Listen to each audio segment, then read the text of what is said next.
দর্শক, আমি মাসুদুর রহমান, মাসুদ রানা হারির খবর চ্যানেল থেকে আপনাদের শুভেচ্ছা জানাইতেছি। আপনারা হয়তো চিন্তিত হয়ে পড়ছেন যে মাসুদ ভাই পুকুরের মধ্যে কেন, কিন্তু ভাই এটা পুকুর না, এটা আসলে একটা রাস্তা। কিন্তু সেই রাস্তাটা এখন আর রাস্তা নাই। এই রাস্তার অবস্থা জঘন্য, এই জায়গা দিয়ে মানুষ চলাচল করতো, কিন্তু এই রাস্তা এখন গলা পানি। আমি আর ওইদিকে যাই না, ওইদিকে আরো গভীর, তাইলে ডুবে মরতাম ভাই। এই রাস্তার অবস্থা খুবই জঘন্য। যথাযথ কর্তৃপক্ষের দৃষ্টি আকর্ষণ করতেছি যে এই জায়গার রাস্তাটা যেন মেরামত করতে হয়। এটা প্রায় ডুবে যাচ্ছে এরকম অবস্থা। এবং দেখতে পাইতেছেন যেটা কিন্তু এখন আর রাস্তা নয়, এটা একটা মহাসমুদ্র। ঢেউ আপনারা দেখতে পাইতেছেন নিশ্চয়ই, প্রচন্ড ঢেউ এখানে এখন। যথাযথ কর্তৃপক্ষের দৃষ্টি আকর্ষণ করতেছি, আমাদের রাস্তাটা ঠিক করে দিবেন। বিদায় নিচ্ছি সবার কাছ থেকে, ধন্যবাদ, ভালো থাকবেন সবাই। ওই সাইডে বন্ধ কর। ভিডিও করছো ঠিক মতন? ঠিক মতো করছি ভাইজান। হ্যাঁ, এমন ভিডিও করছি ভাইজান, আমরা যে পাটপারি করতেছি কেউ ধরতেই পারবো না। তোর আমি না করছি যে এটা আমাকে পেশা, পাটপারি কর। এই উল্টা পাল্টা শব্দ কর দিকে পেশায় কোনো উন্নতি হয় না। মিস্টেক হয়ে গেছে। তোরা একবার কইছি যে মিস্টেক করবি না, ভুল করবি, কিন্তু মিস্টেক করুন দেখো। সরি, ভুল হয়ে গেছে।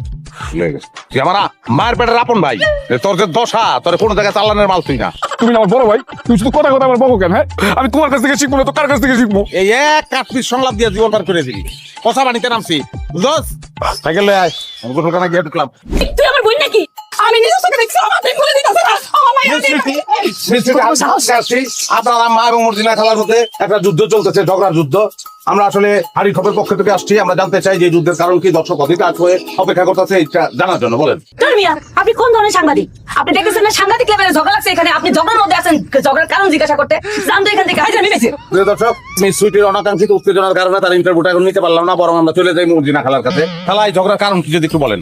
আমার বড় আমার ঘরে ডিম পারছে, ওই বড়কে ডিম বলা যায় কেন? আই দেখছো শান্ত হয়ে ফাজিল করতেছে কি? হ্যাঁ, ইন্টারভিউ সব দিতেছে, সে ইন্টারভিউ দিতেছে। এক যে আমি তো ইন্টারভিউ দিতেছ, পরে আমার কাছে কোনো মুখ ফুটবো তোর কাছে ইন্টারভিউ এই বেশি হলো? হ্যাঁ, তোর কাছে কোনো বেশি হলো? অশিক্ষিত মহিলা না, অশিক্ষিত মহিলা কাজের গুরুত্ব বুঝে নাকি? আর মহিলা যখন মুরগি ডিম পারতে পারে, ডিম পারছে আমাকে মুরগি। ডিমের মতো আমি প্রশ্ন দেখতেছি,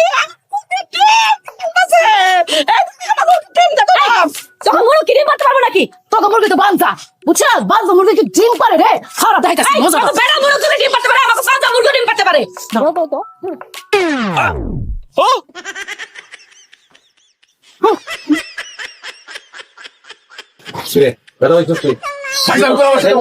দর্শক দেখেন, আমার ক্যামেরা বানা হতো, জিমে লাগে তো হতো, কি হতো?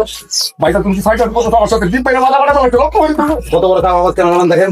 হ্যাঁ, রক্তের রং কোনো হলুদ হয়, ডিমের ভিতর থেকে ডিমি বেরিয়ে তারপর উঠতে পারে নাই। প্রিয় দর্শক, এই ডিমের ডিএনএ টেস্ট হওয়ার আগ পর্যন্ত আমরা বুঝতে পারতেছি না যে এই ডিম আসলে কাদের।